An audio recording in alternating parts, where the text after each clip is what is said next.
This is the ancestor of the British House of Commons, the American Congress, of parliaments across the world. And where government had once been decided by the strength of a sword arm or the thrust of a sharpened spear, Cleisthenes instituted the simple vote. A white pebble for yes, a black pebble for no. And with this elegant and simple idea, Cleisthenes instituted the rule of the people. A system of government which we now know as democracy.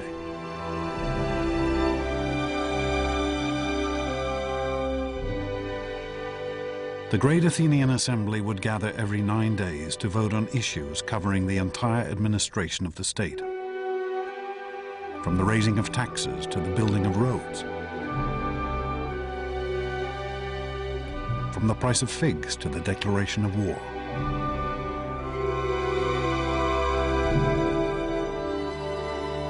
Athenian democracy is a very different sort of democracy from ours. One has a sense, as an Athenian citizen, that you really can make a difference. There is no us and them. There is no government separate from the ordinary Athenian citizen body. They are the government. Democracy represented a sharp break. An originally elitist, heroic culture was now turned on its head, and the idea was that even ordinary Greeks who weren't aristocratic, who were not rich, could be, as it were, heroes in politics.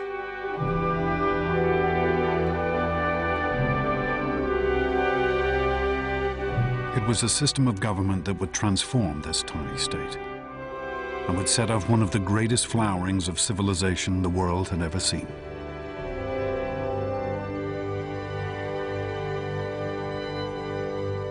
It's not just an accident that you had democracy and you had this tremendous flourishing of culture. I think that democracy really does, in a very real way, unleash, make possible potentials within human societies that are very unlikely to be unleashed, to be made actual in any other way. But it would not be Cleisthenes' task to lead Athens onto her greatest days. For a new generation of Athenians would take up his legacy.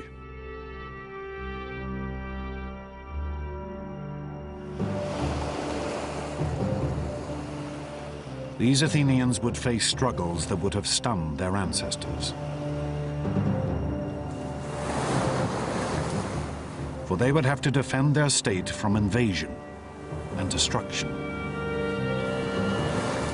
The world's first democracy would now be tested in the crucible of war and conflict.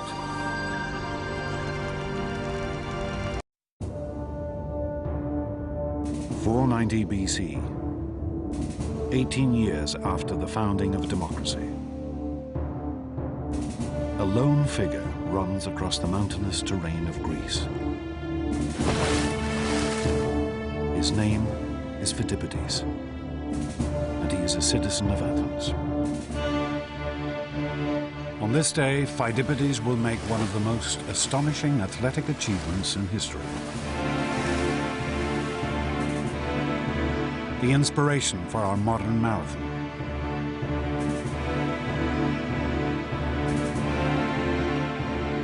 But Phidippides' quest is not for glory, but survival. His homeland is about to be conquered by the mighty Persian Empire.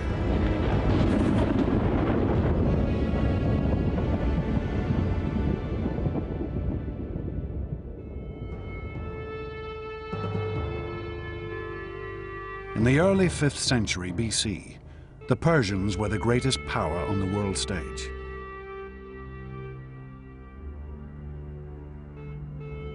Their vast empire stretched from India in the east to Turkey in the west. Now, out on their western frontier, the tiny state of democratic Athens was gaining power. This was a threat that the Persians would have to destroy. The Persians lived in a culture of unbending tyranny. At the head of their empire sat Darius, known to the Greeks only as the Great King. Suppliants had to cover their mouths in his presence just to avoid tainting the air he breathed. For Pheidippides and the democratic Athenians, conquest by Darius and the Persians would mean the destruction of their entire way of life. There is a huge cultural difference between the Greeks and the Persians. The Greeks are a people who emphasize freedom. The Persians would put far more emphasis on obedience. It's a struggle between freedom and slavery.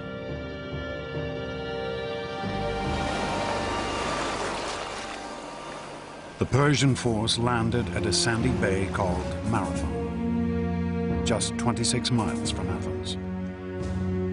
News of the invasion spread through the streets like wildfire. This was a city without a standing army. Every male citizen would have to come to the defense of his state.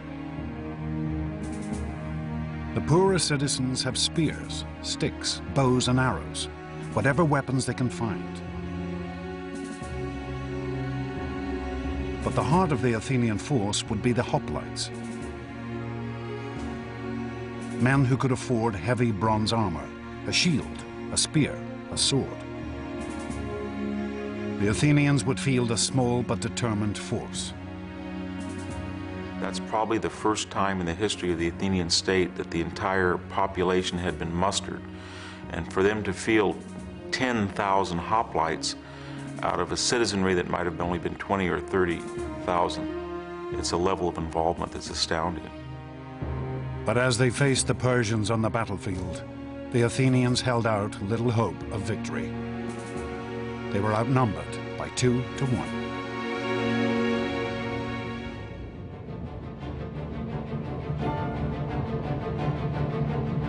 Pheidippides' desperate mission was to run for help from one of Athens' local rivals, the Greek state of Sparta.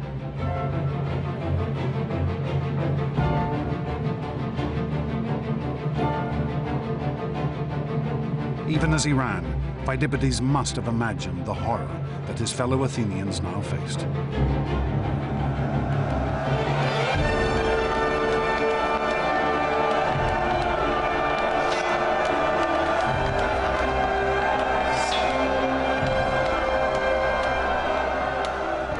You're dodging spears from your men in front and your men in behind. You probably couldn't see or hear. All you would feel would be pressure.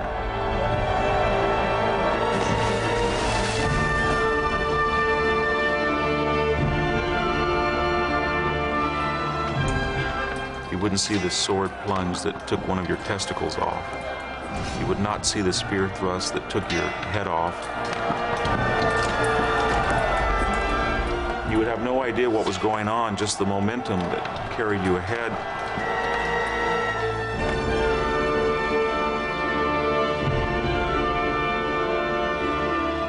All you would be aware of is that you had to push forward and keep stabbing and keep on your feet, and you would hope that everybody else would do that. Pheidippides' run was to become the stuff of legend.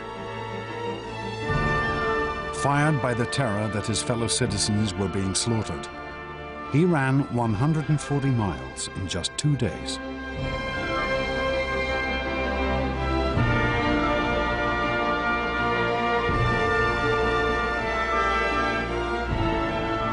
But Pheidippides' quest would end in failure. Help would be refused.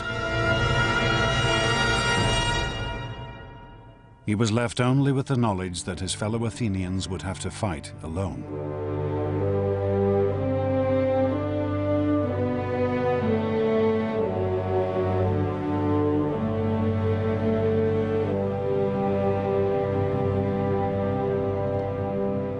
Pheidippides could never have imagined that the Greeks would in fact win a glorious victory.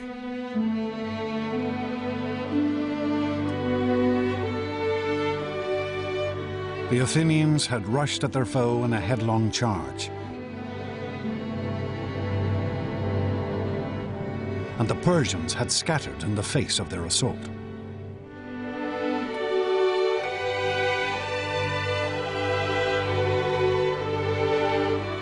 The Athenians slaughtered over 6,000 Persians in one fateful day. The world's first democracy had survived its first great test. Every Athenian knew that he had voted to fight and that this reflected the majority vote of the citizens, and that was not true of the Persians. Whatever you want to say about democracy, it fields the most patriotic, enthusiastic, and often large armies. The Athenians returned to their city to celebrate their victory.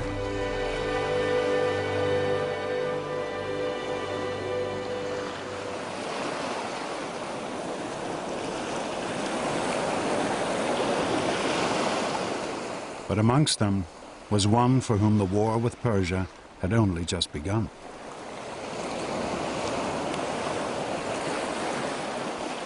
An Athenian general named Themistocles.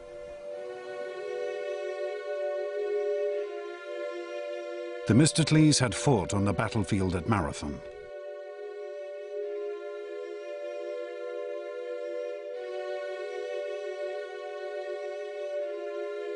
He was typical of a new generation of Athenian leaders, a man who had risen to power through democracy. Themistocles is a fascinating character, very much an example of the effect of democracy in Athens. It's relatively clear that he doesn't come from the inner circle of the landed aristocracy that traditionally had ruled in Athens. There were stories told about his feeling rather touchy about the fact that he hadn't had a traditional aristocratic upbringing, for example, in music and poetry. In fact, that might have given him a spur to show that he could do as well as someone who had gone to all the right schools, as it were.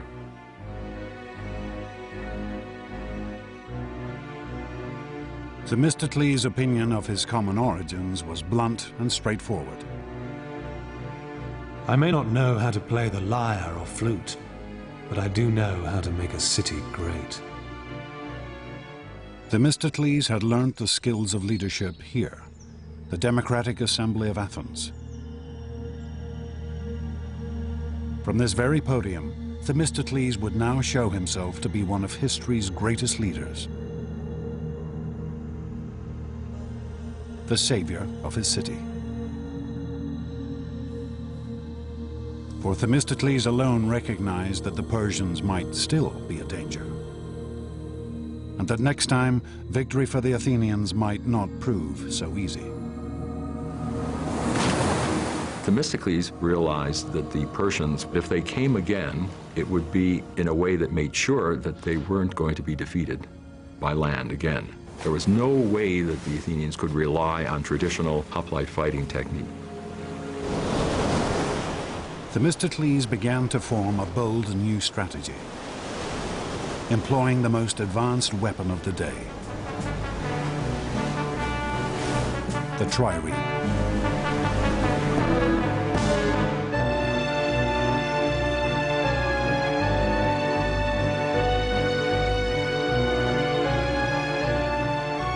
Triremes were the state-of-the-art in ancient shipbuilding. Stacking 170 oarsmen on 3 levels, their combination of lightweight and raw power gave them astonishing speed and maneuverability.